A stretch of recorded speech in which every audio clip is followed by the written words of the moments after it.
দিয়ে কথা কয় না কয় গো, বাদ দেন গো আপনার কথা কয় না, বয়ে বয়ে খাইবের পেছন তো কাম কাজ নাই, কয় না কয় ছেলেরা, কোনো কোনো ছেলে কয়। আল্লাহ বলেন ফালা তাকুল্লাহুমা উফফিউ, তোমাদের মা বাবার উদ্দেশ্যে তোমরা ও শব্দটুকু করিও না। ওয়ালা তানহারহুমা, আর তোমরা চোখ কপালের চামড়া কুঞ্চিত করিয়া চোখ লাল করিয়া ঝিলকি দিয়া ঝাঁকি দিয়া কথা বলিও না। বলেন সুবহানাল্লাহ। ওয়া কুল্লাহুমা কাওলান কারীমা, যখন কথা বলবে গো তোমরা আদরের সহিত ভদ্রতার সহিত কথা বলিও। বলেন সুবহানাল্লাহ। আমার বন্ধুরা আমার ভেরা, এরপরে আল্লাহ বলেন ওয়াখফিজ লাহুমা জানাহাজ যুল্লি মিনার রাহমা, তোমার মা বাবার সামনে যখন তোমরা দাঁড়িয়ে যাও তখন রহমতের বাহু বিছিয়ে দাও, ছোট মোটো হয়ে দাঁড়িয়ে যাও। বলেন সুবহানাল্লাহ। এরপরে আল্লাহ বলতেছেন ওয়াকুর রাব্বিরহামহুমা কামা রাব্বায়ানি সাগীরা, এই দোয়াটা করো আমার বন্ধুরা। 5 বার করে নামাজ পড়ে নামাজের পরে 5 বার করে মা বাবার জন্য দোয়াটা করবেন, রব্বিরহামহুমা কামা রাব্বায়ানি সাগীরা। আয় আল্লাহ, আমার মা বাবা যেভাবে করে আমাকে অনেক স্নেহ আদর করে হায় হায় লালন পালন করেছে, আয় আল্লাহ আমার মা বাবাকে তোমার রহমতের কোলে ওইভাবে করে লালন পালন করো। বলেন সুবহানাল্লাহ। আমার সোনার ভাইরা, মা বাবার কথা অনেক জায়গায় আসিয়েছে, অন্য জায়গায় আল্লাহ বলেন আউযু বিল্লাহি মিনাশ শাইতানির রাজীম ওয়া ওয়াসাইনাল ইনসানা বিওয়ালিদাইহি ইহসানা। আল্লাহ বলেন হায় হায় আমি আল্লাহর পক্ষ থেকে চূড়ান্ত আদেশ জ্ঞাপন করেছি, তোমরা তোমাদের মা বাবার সঙ্গে সদ্য ব্যবহার করো, ইহসান করো, খেদমত করো। কারণ হইল কি, আল্লাহ বলে কেন খেদমত করার কথা আল্লাহ বললেন, কারণ হইল হামালাতুহু উম্মুহু কুরহা। আল্লাহ বলেন হামালাতুহু উম্মুহু কুরহা, কুরহা শব্দের অর্থ হইল অত্যন্ত কষ্টদায়ক শব্দ। এখানে মুফতি হুজুর আছে আমার বন্ধুরা। আল্লাহ বলেন হামালাতুহু উম্মুহু কুরহা, তোমার মা অত্যন্ত কষ্ট করে তোমাকে পেটে ধরেছে। ধরছে না নাই গো? আপনারা বুঝেন যারা পর্দার আড়ালে মা আছে, যাদের ছেলে সন্তান আছে গো, গভীর রাত্রে মা ঘুমাসিয়া যায়, মায়ের পেটের মধ্যে 4 কেজি 4.5 কেজি সন্তান। আমার বন্ধুরা আমার ভেরা, মা ঘুমের ঘরে বিভোর, সন্তানে মাথা দিয়ে গুঁতে দিয়েছে, পাও দিয়ে লাথি দিয়েছে, মা ঘুমের থেকে চেতন পেয়ে পেটের মধ্যে ব্যথা আরম্ভ হয়েছে, মশার দিয়ে উঠা আমার বন্ধুরা ঘরের খামটা ধইরা গোপনে চোখের পানি গাল বেয়ে নিচের দিকে মাটিতে পড়ে যায়। জগতের কোনো মানুষ জানে না, আমার আল্লাহ জানে না নাই। আমার বন্ধুরা আমার ভেরা, আল্লাহ বলে বান্দারে তোমার মা অত্যন্ত কষ্ট করে তোমার পেটে ধরেছে, হামালাতুহু উম্মুহু কুরহা। এরপরে আল্লাহ বলেন ওয়া ওয়াজাআতহু কুরহা তোমার মা অত্যন্ত কষ্ট করে তোমাকে ডেলিভারি করেছে।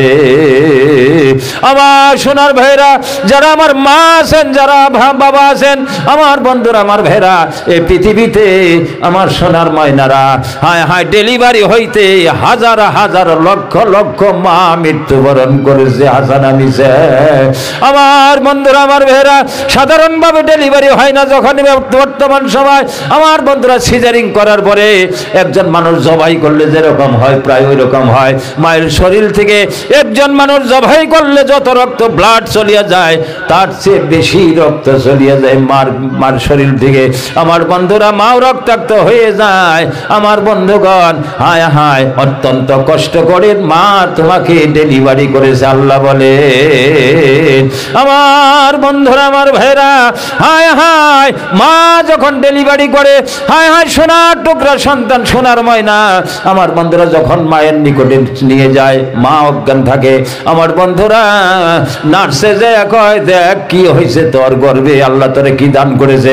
মা যখন তাকে দেখে সোনার ময়নার চেহারা দেখার সঙ্গে সঙ্গে খিতাবে লেখছে গো আমার বন্ধুরা 10 মাস 10 দিন পেটে ধরার কষ্ট আর ডেলিভারির সব কষ্ট মার কলিজার থেকে ধুয়ে মুছে যায়। বলেন সুবহানাল্লাহ। আল্লাহ বলেন বাবা যায় তো করহা, তোমার মা অত্যন্ত কষ্ট করে তোমাকে ডেলিভারি করেছে।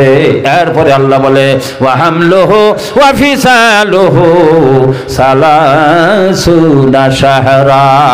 আল্লাহ বলেন তোমাকে ডেলিভারি করার থেকে নিয়ে, তোমাকে পেটে ধরার থেকে নিয়ে, ডেলিভারি করার থেকে নিয়ে স্তনের দুধ পান করান পর্যন্ত সালাসুনা শাহরা 30টি মাস অতিবাহিত হয়েছে। 30 মাসে কয় বছর হয় হুজুর? 2.5 বছর হয়। আমার হাফেজ সাহেব হুজুর বলছে 2.5 বছর হয়। 2.5 বছর পর্যন্ত আমার মা যারা আছেন গো, তারা সন্তানকে দুধ পান করাইবেন, 2.5 বছরের বেশি পান করান না। আল্লাহ বলছেন 30টি মাস, সেখানে শব্দ আল্লাহ 2.5 বছরের কথা বলেছেন। আমার বন্ধুরা যারা যুবক ছেলেরা আছো, যাদের মা আছে বা বাবা আছে, মার পাও ধরে কান্দো, বাবার পাও ধরে কান্দো। আল্লাহ রসুল বলেন তোমার মায়ের পায়ের উপরে হাতটা রাখো, বাবার পায়ের উপরে হাতটা রাখো গো, হাতটা টান দিয়া নিয়া তোমার হাতের পৃষ্ঠ দেশের মধ্যে তোমার সোনার মুখ দিয়ে চুমে খাও। নবীজি আমার বলে তোমার মায়ের পায়ে চুমা খাও নাই, তোমার বাবার পায়ে চুমা খাও নাই রে, তুমি যেন আল্লাহর জান্নাতের 8টা চৌখানের মধ্যে চুমা খেয়ে ফেলেছ। বলেন সুবহানাল্লাহ। যে মায়ের পায়ে চুমা খাইলে আল্লাহর জান্নাতের চৌকাঠে চুমা খাওয়া হয়, যে বাবার পায়ে চুমা খাইলে আল্লাহর জান্নাতের চৌকাঠে চুমা খাওয়া হয়। এই পৃথিবীতে ওই মা বাবার চেয়ে বড় পীর আর কেউ হইতে পারে নাকি গো? কতবার পায়খানা করছেন মায়ের কোলে, মনে আছে কি? বলতে পারবেন কেউ? আমার বন্ধুরা গভীর রাত্রে গাছের বাগে ঘুম আসিয়া যায়। আমার বন্ধুরা জগতের মানুষ নীরব নিকুঞ্জ হয়ে ঘুম আসিয়া যায়। সোনার ময়না মায়ের বুকে থাকে গো, সন্তান পেশাব করে দেয়, মা বুঝতে পারে সোনার ময়না আমার পেশাব করে দিছে, সন্তানকে টান দিয়ে শুকনো বুকের উপরে রাখে। আমার বন্ধুরা আবার বাউ পাশে শোয়ায়, সেখানেও পেশাব করে দেয়। কিতাবে লেখছে মা ওই ভেজা জায়গার মধ্যে নিজের পিঠটাকে লাগিয়ে দিয়ে সোনার ময়নাকে বুকের উপরে রাখে। আমার বন্ধুরা ফাজাইলে লেখছে গো, সন্তানের পেশাব পায়খানা সাফ করতে গিয়ে মা ঘুম পাড়তে পারে না, সারা রাত দাঁড়িয়ে দাঁড়িয়ে তাহাজ্জুদের নামাজ পড়লে যে সব হইতো, ওই সব মায়ের আমল নামার মধ্যে লেখা হতেই থাকে। জুড়ে জুড়ে বলুন সুবহানাল্লাহ। এক পাঞ্জর ভিজে রে মায়ের ছেলের বয়ে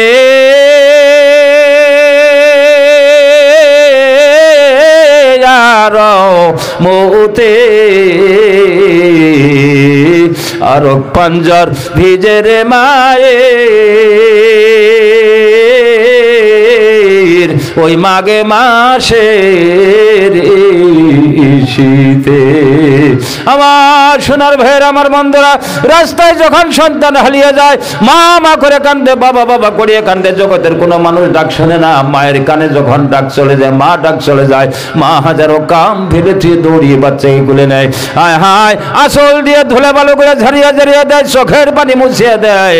আমার বন্ধুরা থাপা দিয়ে বুকে জড়িয়ে ধরে, মা স্তনের বোটা সন্তানের মুখে খুশিয়ে দেয়। সন্তান চুষে আর চুষে মা মা করে ডাকতে ডাকতে ডাকতে ডাকতে গো সন্তানের গলাটা শুকিয়ে যায়। জিরজির জিরজির করে 32 ধারের ছিদ্র দিয়ে দুধ বের হইয়া আসিয়া ওই সন্তানের শুকনা গলা ভিজিয়ে যায়। ফাজাইলে লেখা আছে গো, যত ফোঁটা দুধ সন্তানের গলার ভিতর দিয়ে পেটে চলে যাবে, প্রত্যেক দুধের ফোঁটার বিনিময় মায়ের আমল নামার মধ্যে একজন করে মরা সন্তান জিন্দা হওয়ার সব লেখা হতেই থাকবে। বলেন সুবহানাল্লাহ, নারে তাকবীর। আমার সোনার ভাইয়ের, আমার বন্ধুরা, যে মা এই পৃথিবীতে আপনার জন্য ঘুম পাড়ে নাই, আপনার পায়খানাকে ঘৃণা করে নাই, আপনার পায়খানার গন্ধ জগতের মানুষের নাকে ধরা পড়ে যেত, আপনার মা হায় হায় আপনার পায়খানার গন্ধ মায়ের নাকে ধরা পড়ে নাই। আল্লাহর হাবিবের নিকটে এক সাহাবা আসলেন, বৃদ্ধা মহিলাকে কান্দে বহন করিয়া আল্লাহর হাবিবকে সালাম দিলেন। সাহাবা ডাক দিয়ে বলে, ইয়া রাসূলুল্লাহ, আমার কান্দে যে আপনি মহিলা দেখতেছেন, হায় হায় ইনি সাধারণ জগতের মানুষ নয়, আমার দিন দুঃখিনী মা। আমার মা চোখে দেখে না, কানে শুনে না, মুখ দিয়ে কথা বললে আওয়াজ হয় না, হায় হায় চুল সাদা হয়ে গেছে, আমার মায়ের শরীরের গোশত শুকাইতে শুকাইতে একবারে শুকিয়ে গেছে। ইয়া রাসূলুল্লাহ, আমি যে ছোটকালে মায়ের কোলে হাঁকছি, পায়খানা করছি, পেশাব করছি, আর মায়ের স্তনের দুধ আমি পান করছি, আমি কি কিছু হক আদায় করতে পারছি না? ইয়া রাসূলুল্লাহ, আমি 40 বছর থেকে আমার মাকে আমি কাঁধে বহন করি, আমি 7 বার হজ করেছি, সাফা মারওয়া সায়ের করেছি, বাইতুল্লাহর ঘর তওয়াফ করেছি। ইয়া রাসূলুল্লাহ, সাফা মারওয়া আমি 7 বার চক্কর লাগাইছি, আমার মাকে পিঠে নিয়ে নিয়ে দৌড়েছি, আমার মাকে আমি মাটিতে নামাই নাই। ইয়া রাসূলুল্লাহ, 40 বছর মায়ের কাঁধে রাখলাম, আয় আল্লাহর হাবিব মায়ের কিছু হক আদায় করতে পারছি কিনা? নবীজি আমার বলে, না না না, হক আদায় হয় না রে আমার জাহাবা। তোমার বুকের চামড়া কাটিয়ে তোমার মা বাবাকে যদি স্যান্ডেল আর জুতো বানিয়ে দাও, ওই 32 দারের 1 দারের দুধের দাবি তোমার শোধ হবে না। বলেন সুবহানাল্লাহ। কাটিয়া বুকের চাম 1 ফোঁটা দুধের দাম, কাটিয়া বুকের চাম 1 ফোঁটা দুধের দাম, জুতা বানাইয়া দিলে শোধ হবে না। এমন যে দরদি হে আমার মা। আমার সোনার ভাইয়ের, আমার বন্ধুরা, হ্যাঁ হ্যাঁ, মাকে খাওয়ান, মাকে আদর করেন, মাকে মহব্বত করেন। আমার বন্ধুরা, আমার ভাইয়েরা, আজকে রাত্রে, গভীর রাত্রে বাড়িতে যেয়ে দেখবেন সবাই ঘুমের ঘরে বিভোর। আপনার স্ত্রী, আপনার ছেলে, আপনার মেয়ে সবাই ঘুমের ঘরে বিভোর। আপনার বৃদ্ধা মা যার আছে গো, আপনার মা ঘর থেকে আপনার পায়ের আওয়াজ পেয়ে গো, বাজান গো, এত রাত করলে আমার ঘুম ধরে না। যাদের ছেলে বিদেশে থাকে, যাদের ছেলে ডিফেন্সে চাকরি করে, যাদের ছেলে সন্তান আপনার কোম্পানিতে চাকরি করে গো, হায় হায়, এই পৃথিবীকে আল্লাহ রাব্বুল আলামিন তিনার রহমতের কালো চাদর দিয়ে রাত্রিবেলায় ঢাকিয়ে দেন, কিন্তু পৃথিবীর সব মানুষ ঘুমের ঘরে গো। দক্ষিণী মা সন্তানের কথা, সোনার ময়নার কথা মনে কইরা হায় হায় চোখের পানি গাল বেয়ে পড়ে পড়ে বালিশ ভিজে যায়। আমার বন্ধুগণ, আমার ভাইয়েরা, এই জন্য আল্লাহর রাসূল বলেছেন, হে পৃথিবীর সন্তানেরা, কোন সন্তান যদি তার মার চেহারার দিকে, বাবার চেহারার দিকে একবার রহমতের নজরে তাকায়, নবী আমার বলে তার আমল নামার মধ্যে একটি মকবুল হজ আর উমরার সব লেখা হয়ে যায়। বলেন সুবহানাল্লাহ। এক সাহাবা দাঁড়িয়ে গেলেন, বলেন, ইয়া রাসূলুল্লাহ, আমি যদি দিন রাত্রের ভিতরে 100 বার তাকাই মা বাবার চেহারার দিকে, আল্লাহর রাসূল বলে তুমি যতবার তাকাবা ততই হজের সওয়াব তোমার আমলনামায় লেখা হয়ে যাবে। বলেন সুবহানাল্লাহ। যাদের মা বেঁচে আছে, বাবা বেঁচে আছে, প্রাণ ভরিয়ে খেদমত করেন, মার নিকটে বসেন, মাঝে মাঝে মাকে পাঞ্জা দিয়ে জড়িয়ে ধরেন, মায়ের কপালে চুমা খান, মা করে ডাকেন। আমার বন্ধুরা, মা যে কত খুশি হয়, যারা মা বাবা পৃথিবীতে আছেন গো, তারাই জানেন, পৃথিবীর আর কেউ জানে না। আমার বন্ধুরা, আমার ভাইয়েরা, মাঝে মাঝে বাবারে জড়িয়ে ধরেন, আর বাবার সঙ্গে বাবার কপালে আপনি চুমা খান, আব্বা করে ডাকেন, বাবার নিকটে বসেন, বাবার সঙ্গে ভালো ব্যবহার করেন, নরম হইয়া কথা বলেন, মা বাবা করে ডাকেন। আপনি পৃথিবীতে জীবনে যত দোষ করেছেন সব দোষ মা অন্তরের থেকে, বাবা অন্তরের থেকে ক্ষমা করে দেয়। আমার বন্ধুরা, আমার ভাইয়েরা, লম্বা কথা নয়, আল্লাহর হাবিব মসজিদ নববীর মধ্যে বসে আছেন। এমন সময় এক বৃদ্ধা মহিলা মসজিদ নববীর বাবুস সালাম দরজার নিকটে আপনার লাঠি ভর দিয়ে দিয়ে দিয়ে দিয়ে বাবুস সালাম দরজার নিকটে দাঁড়িয়ে গেলেন।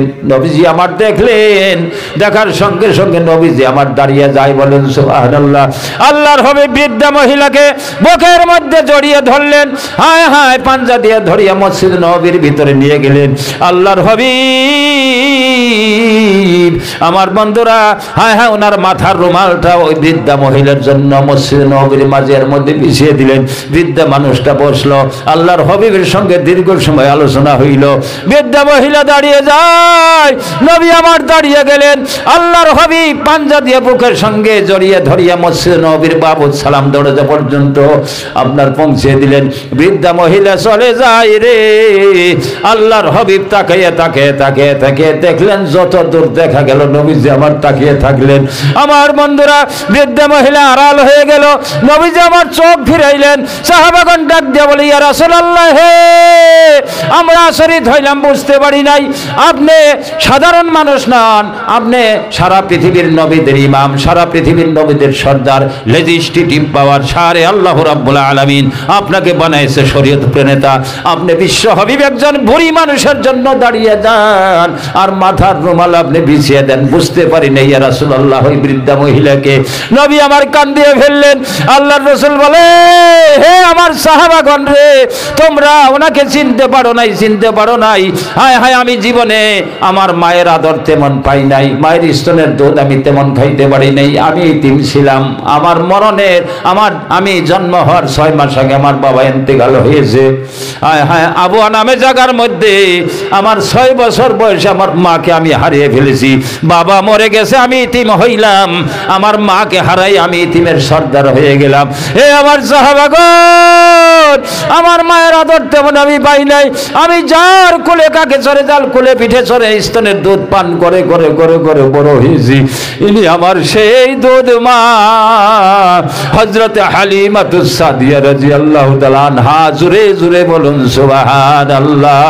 আমরা মাকে আদর করতে পারি না, মাকে ভালোবাসি না, মাকে আমরা দেখতে পারি না।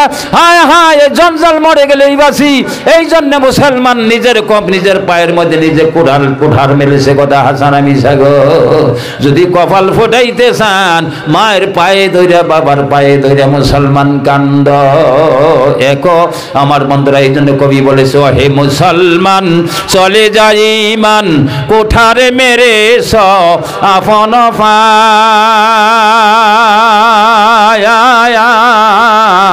ও হে মুসলমান চলে যাই ইমান, কোঠারে মেরে স আপন পায়। অপরে জাতিয়া দালান কোঠাতে আমরা কেনে গাছতলায়। শরীফ সন্তান ভারতবাসী এক জামাতে আয় রে আয়। আমার সোনার ভাইরা, আমি শেষ কথা বলতে চাই। হায় হায়, আপনারা জীবনের তরে মসজিদ ছাড়বেন না, মাদ্রাসা ছাড়বেন না। মাদ্রাসা আপনাদের এখানে হাফিজি মাদ্রাসা আছে। এই মাদ্রাসা হইল আমার বন্ধুরা ইলমে নবুয়তের বাতি। এই মাদ্রাসা হইল কিস্তি, এই কিস্তি, এই মাদ্রাসা হইল নাও। আমার বন্ধুরা এই মসজিদ হইল আপনার নাও। এই মাদ্রাসা মসজিদের মধ্যে হাল ধরছে আমার আব্দুল কাদের জিলানী রহমাতুল্লাহ আলাইহি। বলেন সুবহানাল্লাহ। আমার বন্ধুরা, আমার বেলা কবি বলেছে, হাল ধইরাছে আবেদুল কাদের মদনী হুজুর যেই লৌকায়। হাল ধইরাছে আব্দুল কাদের, এই মাদ্রাসার হাল ধরছে আমার আব্দুল কাদের জিলানী। আমার বন্ধুরা, এই মাদ্রাসার মধ্যে উলামে হযরত আছে, এই মাদ্রাসার মধ্যে মদনী হুজুর আছে। আমার বন্ধুরা, এই নৌকা জীবনে পৃথিবীর ঝড় তুফানে মারা যাইতে পারে না। এই নৌকার মধ্যে যারা উঠবেন গো, আমার বন্ধুরা বাইসা যাইবেন গা। এই মসজিদের সঙ্গে যারা আপনার অন্তর জড়িয়ে রাখবেন, আস্তে আস্তে আস্তে আস্তে আস্তে আস্তে আল্লাহর জান্নাতের স্টেশনের মধ্যে পৌঁছে যাইবেন গা। বলেন সুবহানাল্লাহ। হাল ধইরাছে আবেদুল কাদের মদনী হুজুর যেই নৌকায়। ওলামা দিনাস যেই লৌকাতে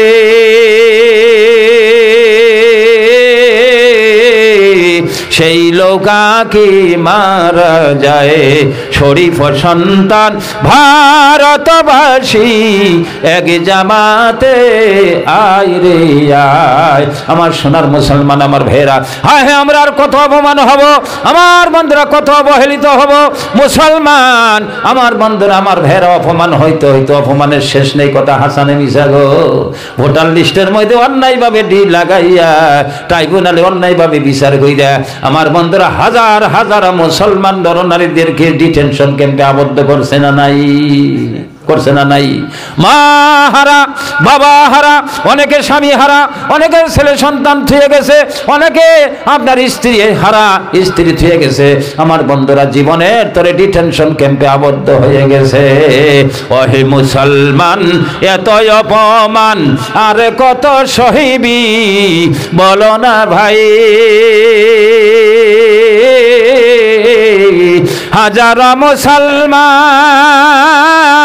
হাজারো জনতা ডিটেনশন ক্যাম্পে, চোখের জলে বুক ভাসায় শরীফ সন্তান ভারতবাসী এক জামাতে আয় রে আয়।